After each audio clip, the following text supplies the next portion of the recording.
કાર્યક્રમને પૂરો કરતા પહેલા એક જણને કંઈક કામ સોંપી આરસી પટેલ આભાર વિધિ કરશે.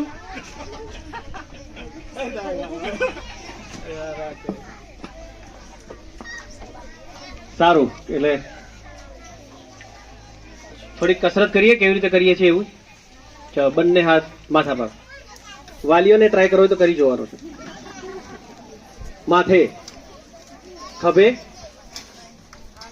માથે,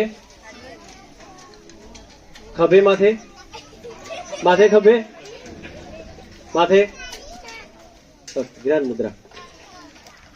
એક રવિન્દ્રનાથ ટાગોરે શાંતિ નિકેતનની સ્થાપના કરી અને પછી કોઈકે એમને એવું પૂછ્યું હતું કે આ શાંતિ નિકેતન તમે કેવી રીતે સ્થાપી શક્યા? એટલે એમણે કહ્યું કે હું બહુ નાનો હતો એ વખતે મારા પપ્પા પાસે સોનાની એક એવી ઘડિયાળ હતી કે જો એ બગડે તો એનું રિપેરિંગ ભારતમાં નહોતું થતું. હવે હું રવિન્દ્રનાથ ટાગોર કહું છું એટલે આપણા રાષ્ટ્રગીતના રચયિતા અને એમના પપ્પા એ સમયમાં એમની પાસે એક એવી ઘડિયાળ હતી. હવે આવી ઘડિયાળ રિપેર કે જે વિદેશમાં થાય એવી ઘડિયાળ જો આપણા ઘરમાં હોય તો કોઈ છોકરો એને અડી શકે? રવિન્દ્રનાથ ટાગોરના પિતાજીએ એ ઘડિયાળને ચાવી આપવાનું કામ ટાગોરને આપ્યું હતું. એટલે ટાગોર કહે કે એને ચાવી આપતા આપતા જે કાળજીનો મારામાં ગુણ આવ્યો એના કારણે આજે હું શાંતિ નિકેતન જેવી નવી શાળા ઊભી કરી શક્યો છું. એટલે આપણા માટે સોનાનું એક ઘડિયાળ આપણી શાળા છે.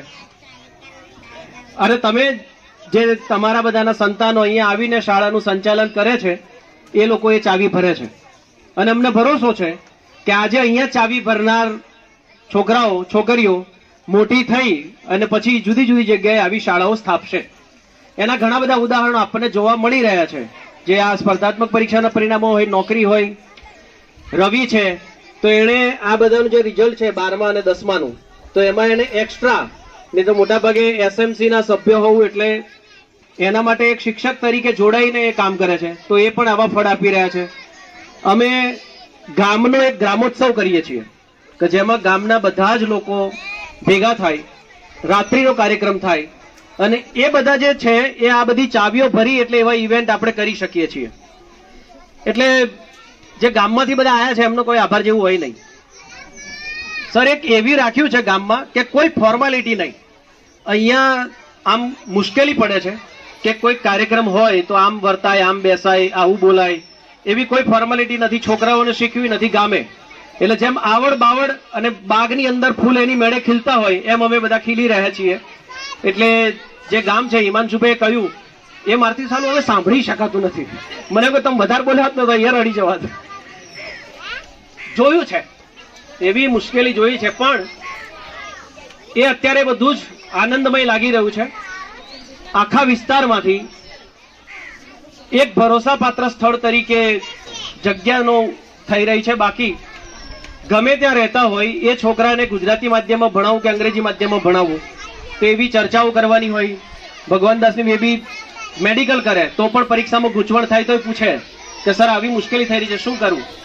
તો આવી જગ્યા બનવાનો આનંદ છે અને આવા આનંદની અંદર આપ સૌ સહભાગી થવા આવ્યા છો અને તમારો આવો કિંમતી સમય આપ્યો છે.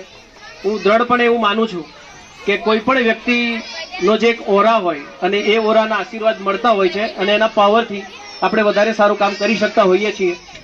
એટલે તમારી આટલી આ મુસાફરીને તમે આપેલો સમય, આપ સૌએ આપેલો સમય ફળદાયી નીવડશે એની ખાતરી આપું છું અને તમારો ખૂબ ખૂબ આભાર માનું છું. Thank you. ખૂબ ખૂબ આભાર આરસી પટેલ તમારો.